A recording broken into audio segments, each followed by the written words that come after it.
닥치는 대로 읽어주마.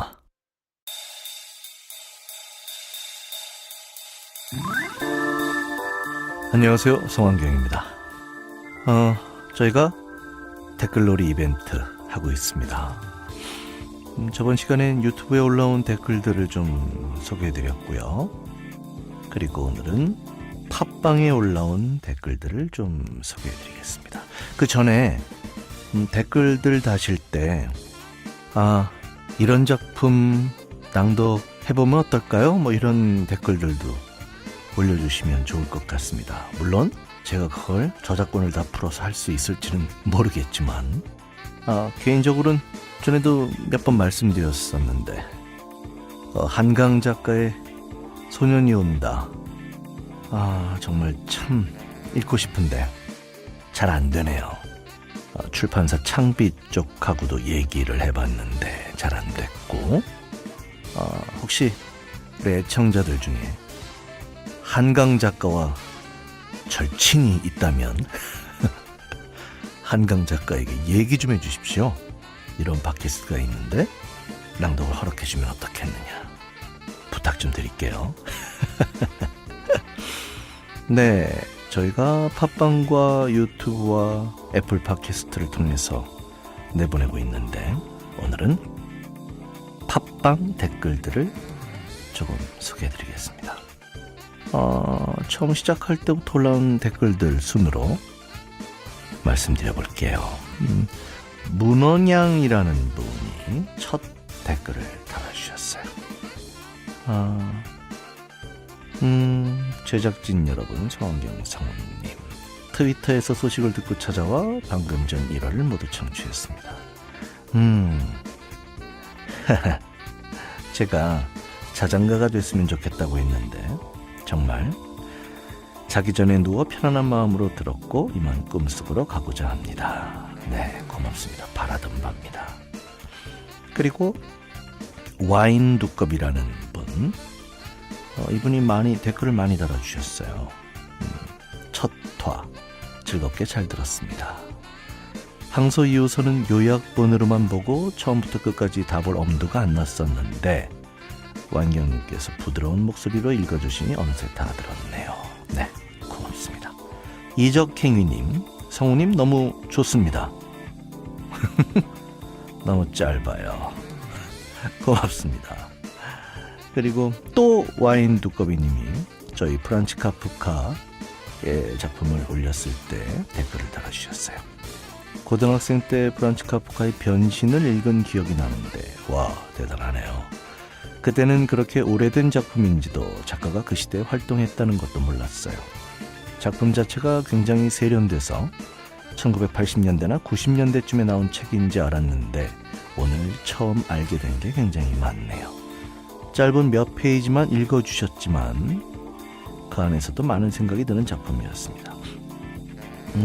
짧은 몇 페이지 아닌데요. 저 처음부터 끝까지 완독한 건데 기회가 된다면 꼭 책을 사서 읽어보고 싶네요. 네, 저희가 이 팟캐스트에서 낭독하는 어쩌면 큰 이유 중에 하나가 이겁니다.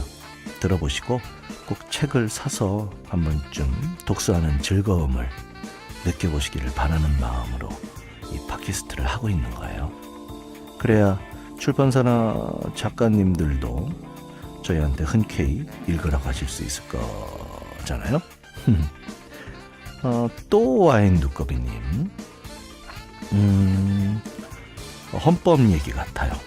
제가 헌법을 읽으면서 감정이 들어갔다고 했는데 듣는 와인 두꺼비님도 그 감정을 그대로 받을 수 있었다고 합니다. 부모님에게서 들은 이야기를 떠올리며 목소리에 귀를 기울일 수 있었습니다. 네. 그리고 초코맛 식빵님, 수다 시내에서 듣고 왔습니다.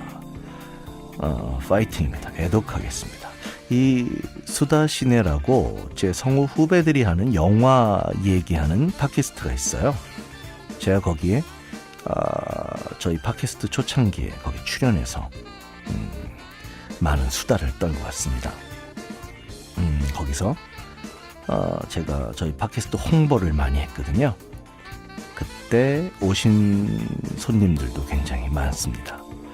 또 쿵푸 다마님이 수다 시내에서 성지순례 왔습니다. 첫 번째가 아니라 아쉽지만 앞으로 굿 청취자가 되겠습니다. 네, 성지순례 코스였습니다. 저희 팟캐스트가. 그 다음엔 이거 어떻게 읽어야 되나요? 샤이 R이라고 읽어야 되나요? 샤이 AAAAAL 님이 제 팬이신 것 같아요. 안녕하세요. 저는 내년에 대학교 졸업을 앞둔 평범한 여팬입니다. 중학교 때 강철의 연금술사에서 연기하신 로이 머스탱 역할에, 정확히는 목소리에 반한 이후에 제가 이분의 페이보릿이랍니다. 팟캐스트가 생겼다는 소식을 듣고 얼마나 기뻤는지 몰라요. 최근 하이큐 극장판도 극장 가서 봤습니다. 제가 요즘 극장판 애니메이션 더빙하는 게 있어요. 일본 애니메이션 하이큐 배구 애니메이션인데 굉장히 재밌습니다. 극장에서 하면 꼭 가서 한번 더빙판을 한번 봐주세요. 일본 원어판보다 더빙판이 훨씬 더 퀄리티가 좋습니다. 물론 제가 출연하니까 퀄리티가 더 좋겠죠. 네, 응원해 주셨고요. 또 엄내닉 닉네임 임내닉 닉네임 어렵네. 이분이 중학교 때 무적코털 보보보로 소환경성님 처음 접하고 다양한 애니와 광고를 통해 알게 됐습니다. 팟캐스트가 생겨 너무나 기쁩니다. 오래오래 방송 부탁드립니다. 그리고 사랑합니다. 파이팅. 고맙습니다. 무적코털 보보보. 제 팬분들은 아실 텐데 이게 굉장히 병맛, 일본에서도 굉장히 유명한 병맛 애니메이션입니다. 저도 하면서 무슨 내용인지 알 수가 없는 저의 아역부터 노역, 거의 제가 낼 수 있는 모든 캐릭터가 여기에 다 나옵니다. 심지어 노래도 불러요. 랩도 해요. 이거 거의 전설 같은 애니메이션입니다. 이때부터 제 팬이셨군요. 네, 고맙습니다. 또 이건 어떻게 읽나요? SAIFER 27 사이퍼 27님이 KBS 무대 아빠의 방에서 이선 성우님과 보여주신 연기 들으며 지하철에서 눈물 참느라 혼났습니다. 앞으로 자주 뵙겠습니다. 네, 라디오 드라마 KBS 무대 아빠의 방이라는 특집 라디오 단막극에서 제가 아들을 잃은 아버지 역을 했습니다. 네, 이거 아마 들으시면 눈물 콧물 무지 흘리실 거예요. 꼭 한번 들어보세요. 괜찮습니다. 작품도 괜찮았고 물론 제 연기도 괜찮았을 겁니다. 네, 그리고 그들이 좋아님, 성환경님의 작은 우물세계, 제가 이런 표현을 썼었죠. 너무나 사랑하는 1인입니다. 그래서 제 안에서는 넓은 바다처럼만 느껴지는 성우님들의 세계인데요. 제 음성을 듣고 반가웠다고 하시네요. 네. 그리고 큰 언니도 아니고 큰 언닝님, 수다신의 폭발을 막기 위해 수다신에서 너무나 매력적이셨던 성황경님께 홀려서 왔습니다. 앞으로 열심히 구독하고 후기도 남기겠습니다. 제가 그 수다신의 팟캐스트에서 저희 팟캐스트에 많이 안 오시면 제가 그 후배들이 하는 팟캐스트 수다신을 폭파시켜버린다고 협박을 했거든요. 제 협박이 통했네요. 공기방울 님도 댓글 자주 찾아뵐게요 라는 댓글 남겨주셨고요. A 소원을 말해봐 님도 수다신에서 넘어오셨네요. 시 낭독이 이렇게 매력적인가 싶을 정도로 감정이 북받쳐 올랐네요. 천상병 시인의 작품은 학생 때 배운 귀천만 알고 있었는데 다른 작품들도 정말 명작이군요. 성환경님의 진정성이 흠뻑 담긴 낭독과 PD님의 탁월하신 음악 선곡과 연출력에 더더욱 시에 빠져들 수 있었습니다. 네, 고맙습니다. 저희 팟캐스트를 제대로 즐길 줄 아시네요. 제 낭독과 음악 선곡, 연출력까지. 이야, 이런 걸 간파해내시네요. 멋있습니다. 소원을 말해봤님. 순매님, 와, 고맙습니다. 제 팬이시네요. 중학교 때부터 성환경 성우님의 팬이었고 지금은 대학교를 다니고 있는 열성 팬입니다. 팟캐스트를 시작하셨다는 소식을 듣고 냉큼 달려와 1편을 감상하며 글을 남깁니다. 중학교 때 처음 애니메이션 토리코라는 작품, 제 또 완소 작품이죠. 저를 아셨고, 강철의 연금술사, 로이 머스탱, 건방진 천사 겐조, 트랜스포머 프라임, 옵티머스 프라임, 아바타 코라의 전설에서 아몬, 바람의 검심 시시오 마코토, 무조커털 보보보 등 제가 출연한 거 많이 알고 계시네요. 네, 고맙습니다. 그리고 또 순매님, 헌법편을 듣고 말씀해 주셨네요. 잔잔한 목소리로 헌법의 전문을 읽어주시는 게 정말 좋았습니다. 네, 저도 좋았어요. 완경님의 스타일대로 헌법의 내용을 전달해 주시는 것 같아 더욱 와닿았습니다. 네, 고맙습니다. 헌법, 저도 개인적으로 헌법 낭독한 거 정말 기분 좋은 일이었고 자랑스러운 일이었습니다. 또 와인 두꺼비님, 천상병 시인의 시를 듣고 버스 안에서 눈물 흘릴 뻔했어요. 시를 보는 것뿐만 아니라 눈을 감고 들을 수 있는 기회가 있었다면 저에게 시라는 것이 친숙할 수도 있지 않았을까 하는 생각이 들기도 했습니다. 와, 고맙습니다. 제가 정말 바라는 바예요. 시를 이렇게 제 낭독으로 접하고 또 시집들을 찾아서 읽어주시면 저로서는 더할 나위 없죠. 고맙습니다. 인천 사는 윤호님, 개인적으로 헌법편이 참 좋다군요. 네. 아니, 어떻게 헌법 조항이 이렇게 감미롭게 들릴 수가 있단 말입니까? 기계음으로 암기할 때 듣던 거랑 비교하면 정말 감동입니다. 같은 메시지가 읽는 사람에 따라 이렇게 달라지다니요. 혹시 개헌 후에도 애프터 서비스로 다시 읽어주실 의향은 없으신지요? 물론 100% 있습니다. 헌법 개정되면 제가 다시 읽어야죠. 당연하죠.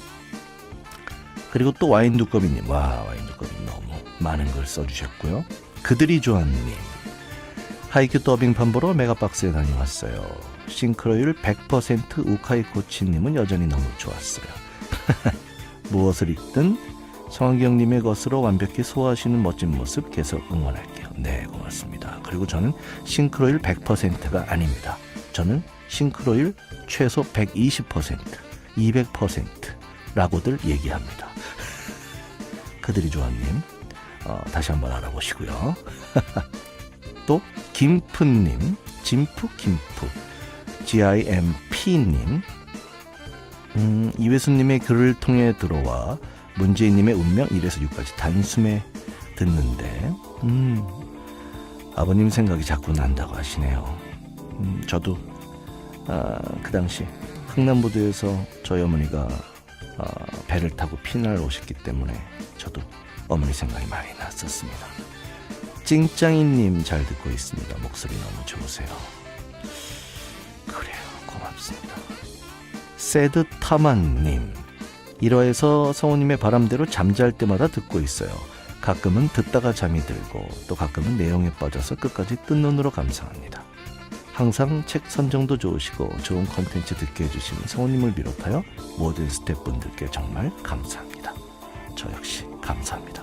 제 바람대로 저희 팟캐스트가 잠이 오지 않을 때 자장가 역할을 했으면 정말 좋겠습니다. 저희 팟캐스트의 지향점입니다.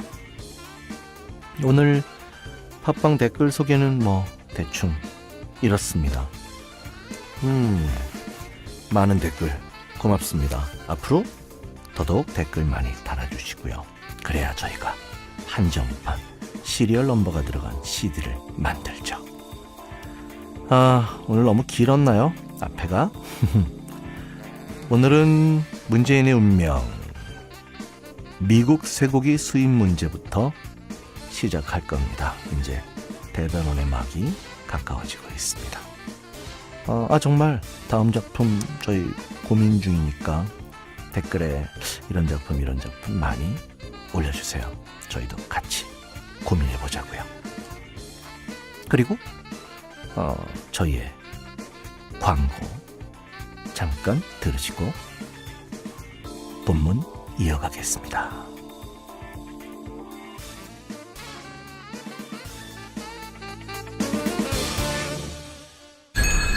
김손님!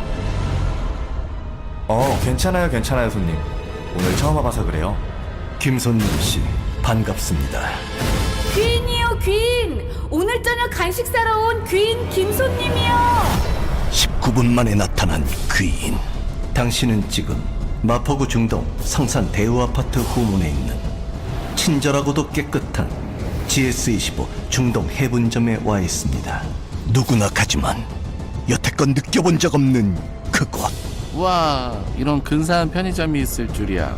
24시간 언제나 최상의 상품과 서비스가 당신을 기다리고 있습니다. 자, 그럼 최종 결제를 시작하겠습니다. 새로운 편의점의 문이 열린다. GS25 중동 해분점 365일 대개봉.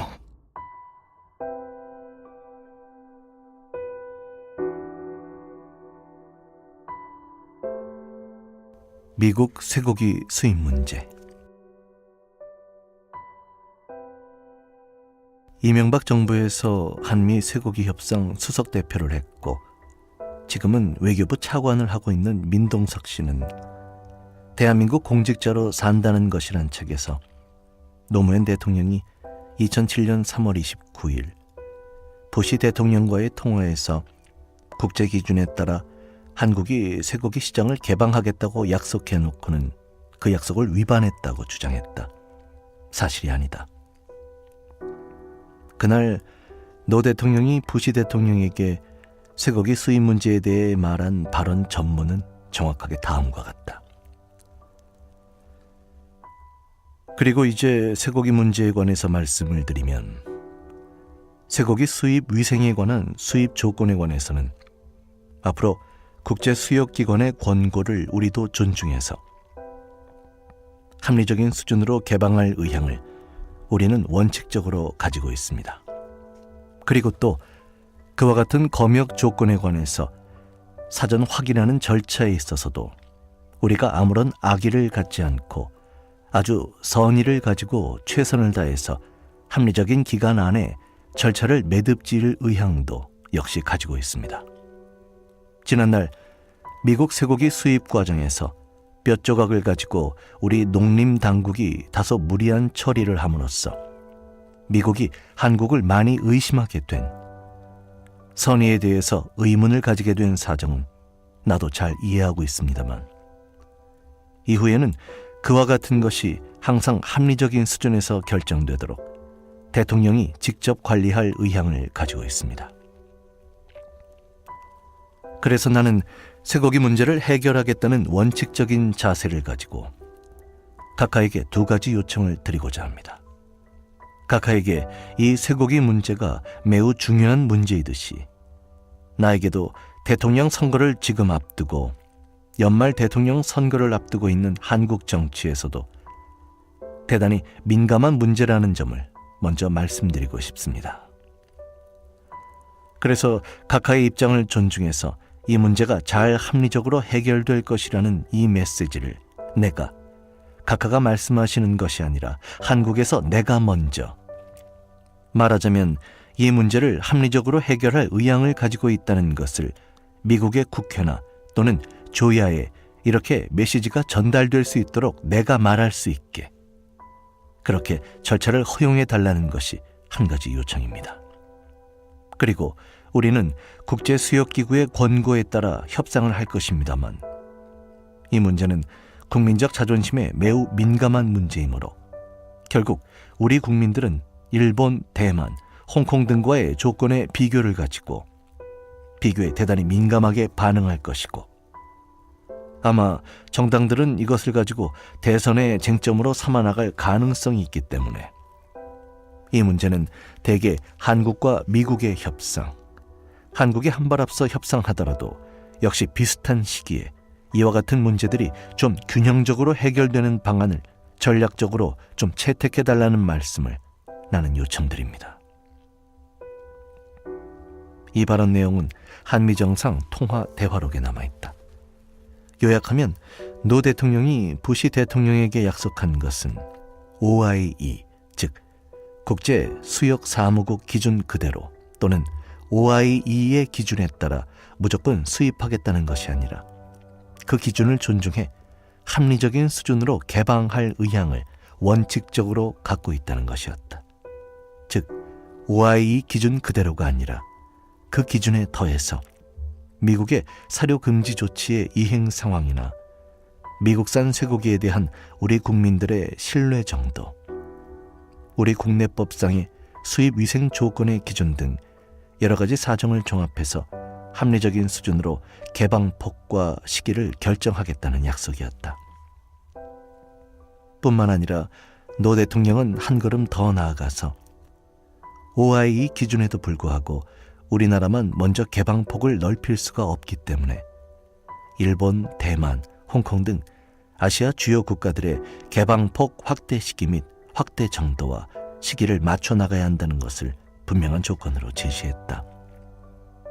그 통화 이후 2007년 5월 OIE가 미국을 광우병 위험 통제국으로 분류했다. 그러나 그 이후에도 2007년 8월 1일 미국산 수입 쇠고기에서 SRM, 즉 특정 유해 물질인 척추뼈가 발견돼 미국산 쇠고기 수입 검역이 중단됐다. 2007년 10월 5일 또다시 등뼈가 발견돼 해제됐던 검역 중단 조치가 또다시 내려지는 등 미국 쇠고기의 위생 조건 준수에 대한 신뢰가 개선되기는커녕 오히려 악화됐다. 뿐만 아니라 당시 일본은 20개월령 미만 쇠고기, 뼈 포함만 수입하고 있었고 대만과 홍콩은 30개월 미만의 뼈 없는 쇠고기만 수입을 허용하고 있었다. 이들 국가들은 2007년 12월까지 개방을 확대하지 않고 있었다.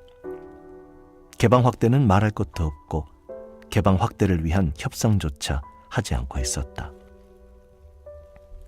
그럼에도 불구하고 한덕수 총리와 김종훈 통상교섭본부장 등 개방파 관료들은 끊임없이 참여정부 임기 내에 미국산 쇠고기의 수입 개방폭을 확대해 보려고 추진했다. 물론 청와대 내 정무 분야 참모들은 반대였다. 노 대통령은 2007년 12월 24일 관계장관 회의를 열어 그 문제에 관한 참여정부의 최종 입장을 정리했다. 그 회의에서 김정은 본부장은 미국산 쇠고기의 수입 개방 확대 조치를 1, 2단계로 나누어 1단계는 30개월 미만의 국한에서 OIE 기준을 수용하고 2단계에서는 미국 측의 강화된 사료 금지 조치 공표 시, 즉 당시 2008년 2월에서 3월 중으로 예상 OIE 기준을 완전 수용하는 것이 좋겠다는 안을 부처 의견으로 가지고 왔다. 그러나 그 회의에서 논의를 거쳐 대통령이 최종 정리한 결론은 이랬다. 30개월 이상 쇠고기의 수입 제한 해제는 광우병에 관한 국민의식, 주변국들의 협상, 동향 등을 감안하여 매우 신중하게 접근해야 함. 30개월 미만 뼈 있는 쇠고기의 수입을 허용하는 것만 해도 큰 양보이므로 미 측이 이를 수용하겠다고 하면 그 문제에 대해서만 협의를 진행할 것. 30개월 이상의 수입 허용은 현 단계에서 논의가 바람직하지 않으므로 논의에서 제외할 것. 쇠고기 문제를 국내 FTA 비준전에 처리하는 것은 적절치 못함. 그럴 경우 FTA 비준 동의에 부정적 영향이 우려되고 미국의 조기 비준도 보장 못함. 그렇게 관계장관 회의에서 정부의 공식 입장이 정해진 후에도 한덕수 총리와 김정은 통상교섭본부장은 미국산 쇠고기 수입 개방 확대 문제를 다시 한번 재검토할 것을 나와 정책실장에게 요청해왔다. 통섭교섭본부장이 그 후에도 미국 측과 실무 접촉을 계속해왔는데 실무협의 파트너였던 주한 미 대사가 과거보다 진전된 입장을 내놨다는 것이다. 대통령에게 보고드린 다음 내가 2008년 1월 21일 미국산 쇠고기 관련 정무관계회의를 소집했다. 2007년 12월 24일에 관계장관 회의 결론을 그대로 유지하기로 정리하고 논의를 매듭지었다. 민동석 씨는 같은 측에서 노 대통령이 미국 정상에게 약속한 내용과 관계장관 회의에서 정한 정부의 입장을 대통령 비서실장이 완전히 뒤엎어버렸다는 주장을 했는데 터무니없는 얘기다. 한편 이명박 대통령도 당선자 시절 2번에 걸쳐 청와대로 노 대통령을 예방했다. 그때 노 대통령에게 한미 FTA 비준을 위해 도와줄 것과 미 쇠고기 문제를 임기 중에 해결해주면 좋겠다는 요청을 했다. 그때 노 대통령은 이명박 당선인에게 지금 국내에서 FTA에 대해서는 찬성 여론이 70%인데 비해 쇠고기에 대해서는 반대 여론이 70%라는 점, 부시 대통령과의 통화에서 합리적인 수준과 주변 국가와의 균형을 조건으로 달아놓았다는 점과 우리가 제안한 수준으로도 그 약속을 다 지킨 것인데 미국이 그 이상을 요구하기 때문에 안 풀리고 있다는 점을 설명했다. 그리고 쇠고기를 먼저 풀면 우리 국회의 FTA 비준에 엄청난 장애물이 돼버릴 가능성이 있으므로 FTA 비준을 먼저 하고 쇠고기 협상은 뒤로 미루는 게 바람직하며 또한 쇠고기 협상은 미국 측의 FTA 비준 통과와 맞교환하는 식의 협상 전략이 필요하다는 견해를 밝혔다. 이명박 당선인도 그 자리에서는 그와 같은 노 대통령의 말에 공감을 표한 바 있었다. 그런 일련의 과정을 보면 이명박 정부에서 있었던 쇠고기 파동은 이미 참여정부 말부터 개방파 관료들이 추진하려던 것이었다. 그리고 그 추진에 앞장섰던 한덕수 전 총리와 김종훈 통상교섭본부장이 이명박 정부에서도 오랫동안 승승장구하고 있는 것이 우연한 일로 보이지 않는다. 그해 겨울 12월 21일 대통령 비서실장 자격으로 이명박 당선인에게 축하 인사를 갔다. 이 당선인은 축하차 찾아간 나를 호의적으로 대했다. 전직 대통령 예우를 확실하게 해나가겠다고 다짐하면서 자신의 그런 뜻을 대통령에게 전해달라고 당부했다. 그 후 청와대를 2번 예방한 자리에서도 이 당선인은 노 대통령에게 직접 같은 말을 했다. 그 말이 진심이기를 바랐다. 비록 정파가 다를지라도 대통령들 간에는 서로 공유할 뭔가가 있을 것이라고 생각했다. 그리고 우리가 남북정상회담을 할 때 김대중 전 대통령의 경험을 참고했듯이 우리의 경험이 이명박 정부에게도 도움될 일도 있을 것이라고 생각했다. 그런 것이 국정의 영속성일 것이라고 생각했다.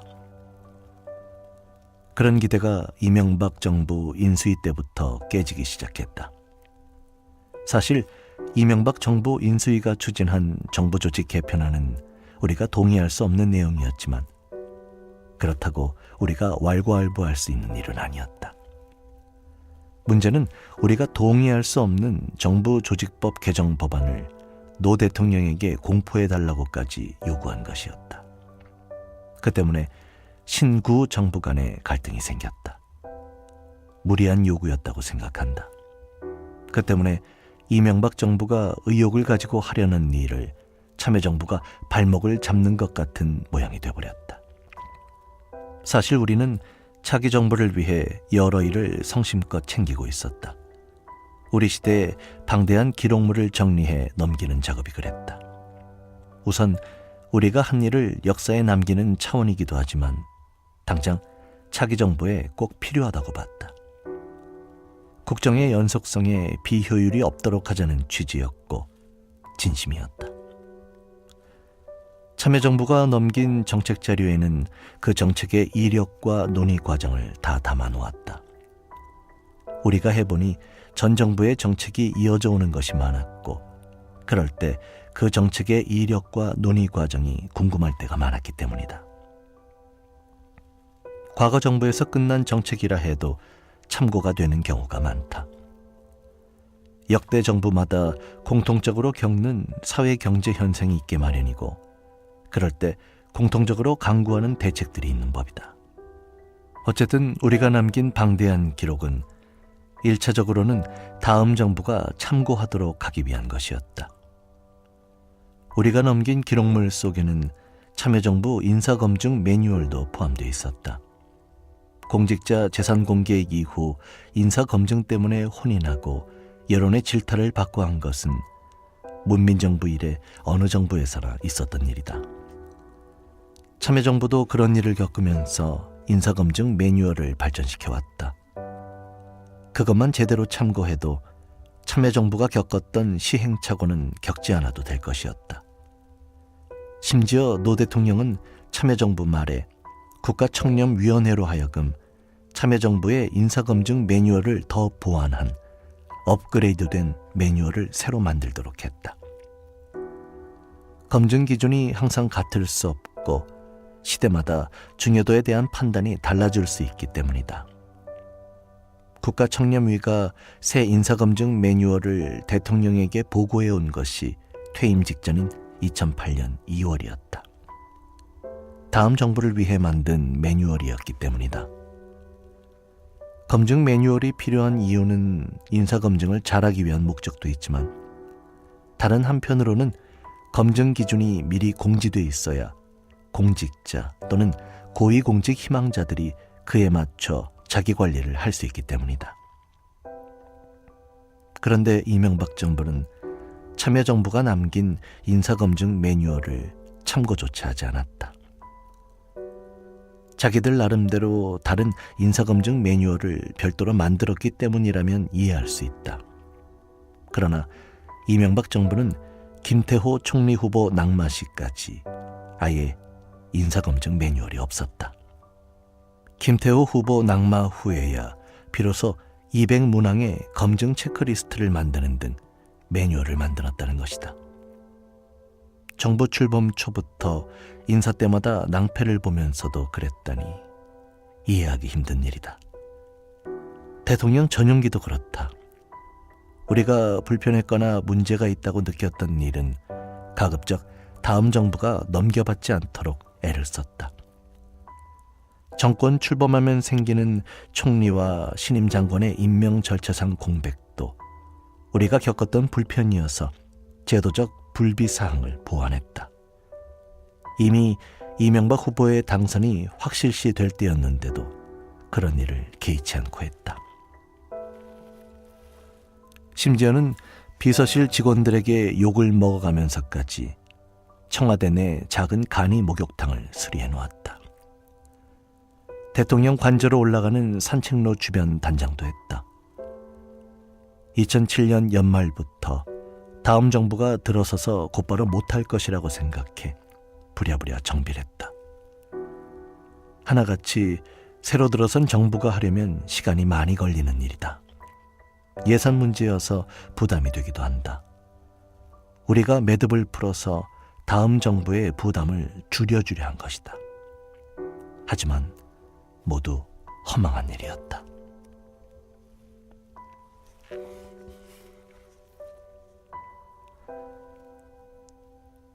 퇴임.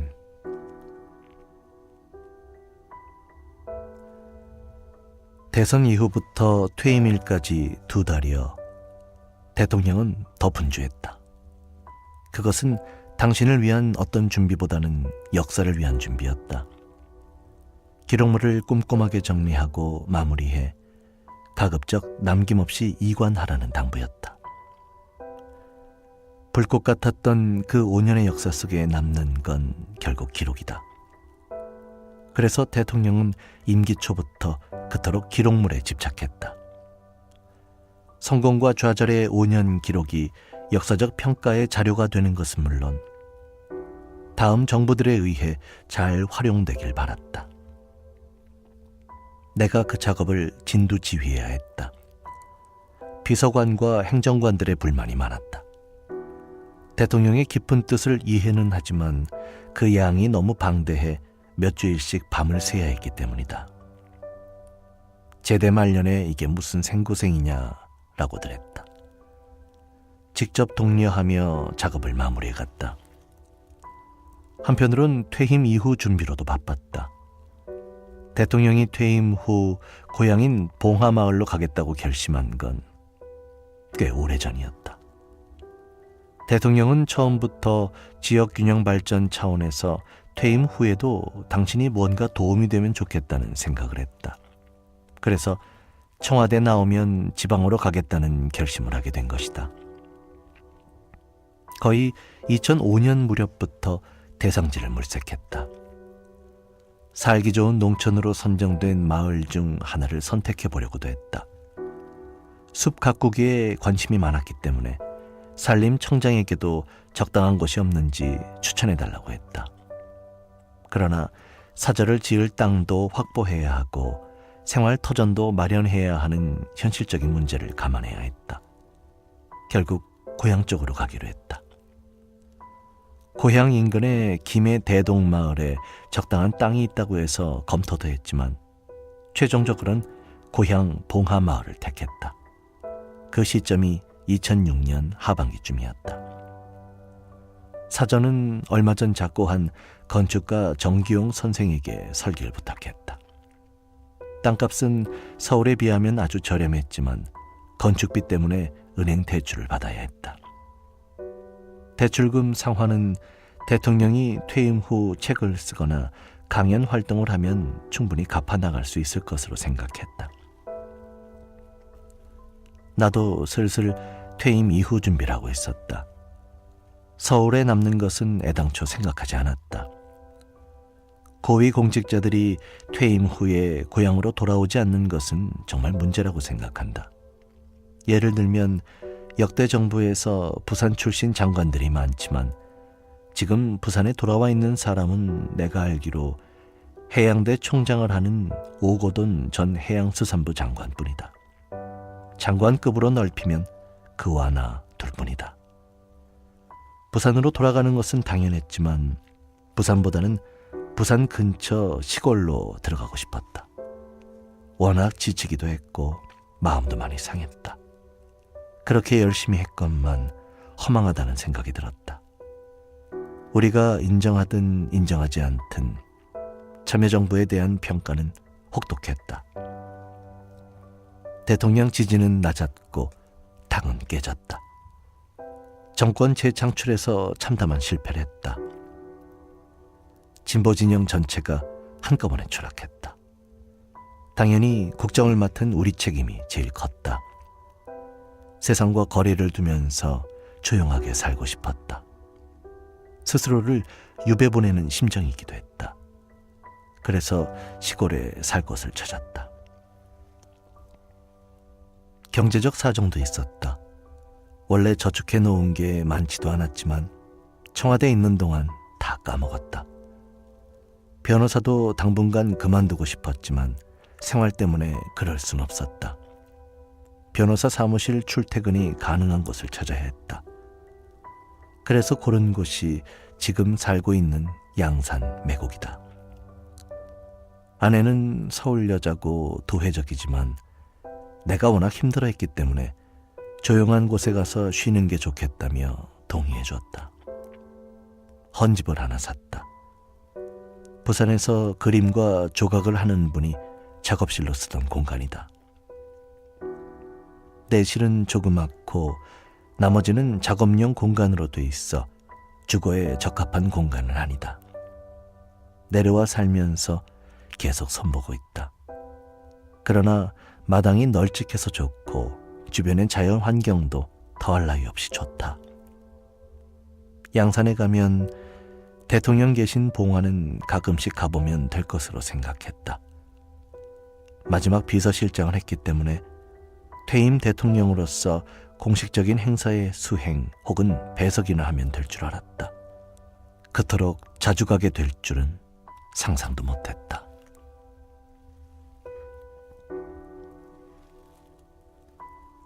청와대 떠나는 날.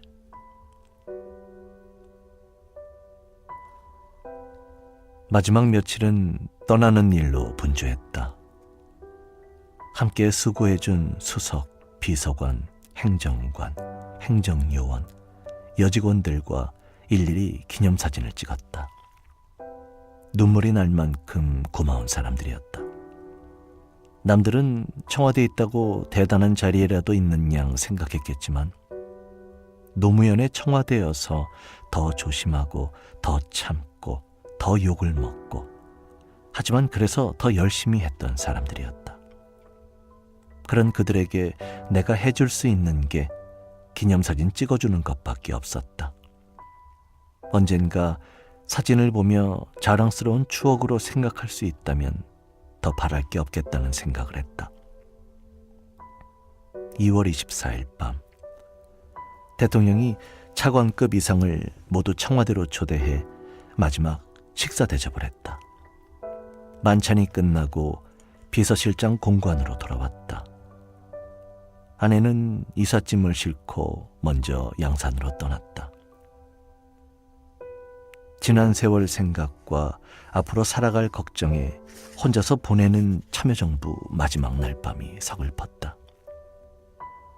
2008년 2월 25일 대통령을 모시고 여의도 국회의사당에서 열리는 차기 대통령 취임식에 가야 했다. 차기 대통령에게는 취임식이지만 물러나는 대통령에게는 이임식도 없는 쓸쓸한 퇴장의 자리다. 에콰도르 대통령 취임 축하 특사로 갔을 때 퇴임 대통령 이임식이 취임식 전날에 있었다. 취임 축하 사절들도 대부분 참석했다. 퇴임 대통령이 자기 지적을 열거하는 연설을 너무 오래 해 지루했다. 그래도 이임식을 별도로 하는 것이 참 좋아 보였다. 그에 비하면 우리의 퇴임 문화는 너무 척박하다. 청와대 관저로가 내외분을 모시고 관저 앞 인수문을 나섰다. 관저 입구에서부터 청와대 정문까지 꽤 긴 거리에 청와대 직원들이 모두 나와 있었다. 고생한 대통령에게 박수를 치는 사람들, 손을 흔드는 사람들, 고개를 깊숙이 숙여 인사하는 사람들, 그리고 눈물로 이별하는 사람들을 뒤로 하고 행사장으로 향했다. 행사가 끝나고 서울역으로 이동했다.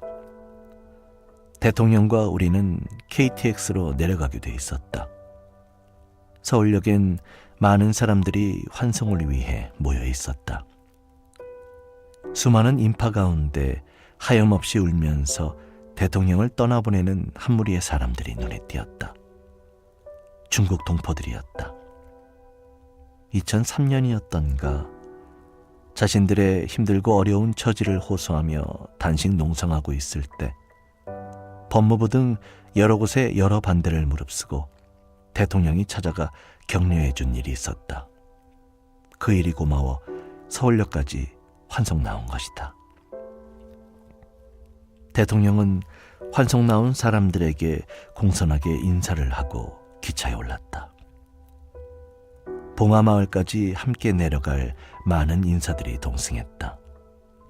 대통령은 굳이 그럴 필요 없다고 말렸는데 전 현직 장처건이나 청와대 직원들이 많이들 함께 탔다. 모두 착잡한 가운데서도 침울하지 않으려고 노력했다. 대통령도 그들의 기분을 밝게 해주려고 기차 안을 돌며 더 웃고 더 농담을 했다. 밀양역에도 많은 사람들이 모여 환영해 주었다. 봉화마을엔 이미 엄청난 인파가 운집해 있었다. 많은 사람들 덕분에 대통령도 기분이 좋아진 것 같았다. 환영 행사에서 대통령은 인사말 끝에 크게 외쳤다. 야, 기분 좋다. 나도 속으로 소리를 질렀다. 야, 나도 해방이다. 대통령 네 분이 사저에 들어가신 걸 보고 나서야 집으로 향했다. 밤늦게 양산집에 도착했다. 꼴이 말이 아니었다. 청와대를 나올 때까지 바빠서 이사올 집에 신경을 많이 못 썼다. 집 내부 수리가 안 끝나서 짐을 풀 곳이 마땅치 않았다. 잠잘 곳도 여의치 않았다. 그래도 좋았다. 해방감만으로도 즐거웠다.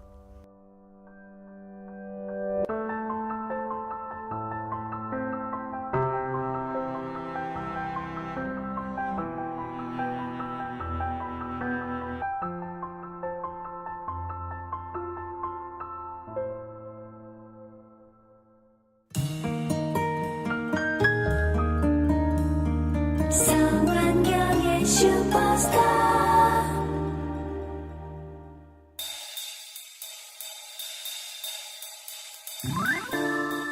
네, 오늘은 여기까지입니다.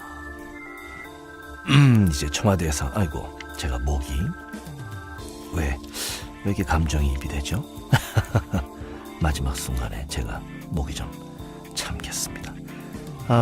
이제 노무현 대통령과 우리 인이가 청와대에서 나왔네요. 그 이후 일들은 여러분들도 아시는 그런 내용. 다음 시간에 이어질 겁니다. 저 역시 읽으면서 울컥울컥 하겠네요. 아무튼 네, 문제의 운명도 이제 거의 끝나가고 있습니다. 잘 듣고 계시는지요? 저도 읽으면서 다시금 많은 생각을 하게 됩니다. 계속 주변에 많이 알리셔서 같이 많이 듣도록 해주세요. 댓글도 많이 달아주시고요. 네, 오늘은 여기까지입니다. 지금까지 기술효과 그리고 그 외 많은 것 장미라 박청춘 그리고 타이틀곡 김문선 대문 공병각 음악 박병기 오유석 그리고 저 송환경이었습니다. 마지막에 또 저희 광고 들으시고 이 시간 마무리하겠습니다. 다음에 뵙죠.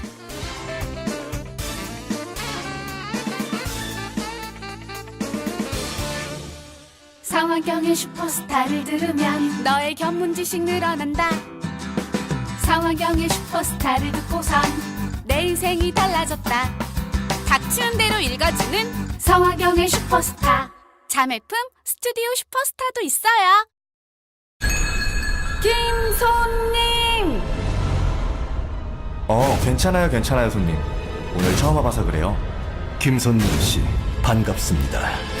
귀인이요, 귀인! 오늘 저녁 간식 사러 온 귀인 김손님이요! 19분 만에 나타난 귀인. 당신은 지금 마포구 중동 성산 대우아파트 후문에 있는 친절하고도 깨끗한 GS25 중동 해분점에 와 있습니다. 누구나 가지만 여태껏 느껴본 적 없는 그곳. 와, 이런 근사한 편의점이 있을 줄이야. 24시간 언제나 최상의 상품과 서비스가 당신을 기다리고 있습니다. 자, 그럼 최종 결제를 시작하겠습니다. 새로운 편의점의 문이 열린다. GS25 중동 해분점 365일 대개봉.